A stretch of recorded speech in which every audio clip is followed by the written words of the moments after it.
Хүчитний хойморт ивэгдсэн ижи заяа. Булган аймгийн Хишиг өндөр сумын Харьяат улсын начин төвшин төгсөн ээж Хишиг баяр. Манай гэр бүл үндэсний бөхөө дээдэлдэг хэмээн тэрээр хэлэх дуртай. Миний гэр бүл бөхөө их дээдэлдэг. Аав маань аймгийн заан цолтой хүн байсан. Хүүгийн минь барилдааны онцлог гараа дэвээ би галбар нь өвөөтэйгөө их төстөө. Би оюутан байхдаа л ээж болсон учраас төвшин төгсөн маань эмээ өвөө дээр өссөн. Миний хувьд бүх үзэх дуртай болохоор аавынхаа барилдааныг их үздэг байсан. Мөн цагаан сарын барилдааныг аавтайгаа хамт зурагтаар үзнэ. Батэрдэн аваргын барилдаанд нь их дуртай. Бүхэд дуртай учраас хүүгээ бүх болоосоо гэж битүүхэндээ боддог байсан. Миний дүүнээр бүхийн спиртоор хичээлдэг. Хүүгээ 1-р ангид орохдоо дүү нартай хандаж төвшин төгсийг бүхийн бэлтгэлд явуулмаар байна гэж хэлсэн. Тэд маань одоохондоо арай жаахан байна. Том болохоор нь барилдуулах хэрэгтэй хэмээн зөвлөсөн. Хүү маань 7-р ангид байхдаа бүхийн спортод дурлаж найзтайгаа бэлтгэлд явж эхэлсэн. Анхны цолоо одоогоос 10 жилийн өмнө Архангай аймгийн Батцэнгэл сумын 90 жилийн ойгоор хүртсэн. Дараа жил нь Булган аймгийн Хишиг өндөр сум буюу Төрсөн нутгийнхаа наадамд барилдаж заан цолоо баталсан. Заан цол хүртсэн цолоо баталсан наадмыг нь дэрэгдээс нь үзсэн. Өвөө эмээ нь хүүгээрээ ихэвтэл бахархаж урам өгсөн. Мөн 2022 онд ардын хувьсгалын 101 жилийн ойн наадамд барилдаж улсын цол авах үед магнаага тэнэтгэл баярлсан. Учир нь хүү маань 10 жилийн сургуулаа төгсөхдөө анагаахын шинжилгээ ухааны их сургуульд сурах бүхийн замналаа үргэлжлүүлэх гэсэн 2 сонголттой тулсан.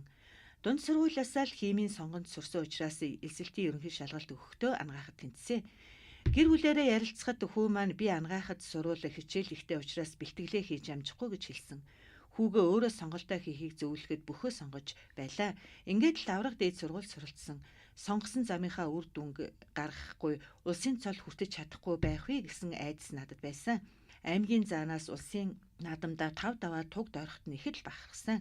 Ээж хүний хувьд хүүгийн минь сонголт зөв байсан байна гэж бодох болсон. Олон аавын хүү барилдаж байгаач бүгд л улсын цолонд хүрдэггүй шүү дээ. Тэднээс онцгойрч улсын цолонд хүрнэ гэдэг их хувь заяа. Хүүгийн минь тууштай байсны шагнал улсын начин цол хүртсэн гэж би битүүхэндээ бэлгшээдэг. Начин болоход нь гэртээ телевизээр наадмыг нь үзсэн. Барилдааныг үзэх амаргүй. Өмнөөс нь их сандардаг. Тиймдээч давхад нь хамт давж унахад нь сэтгэл зүг нь засахыг хичээдэг.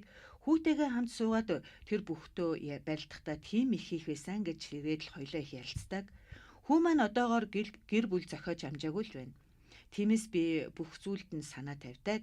Даруу дүлгөөн зантай гэр бүлээ болон ах дүүсийнхаа зөвлөгөөг их сонсдог зөв төлөвшөлтөө.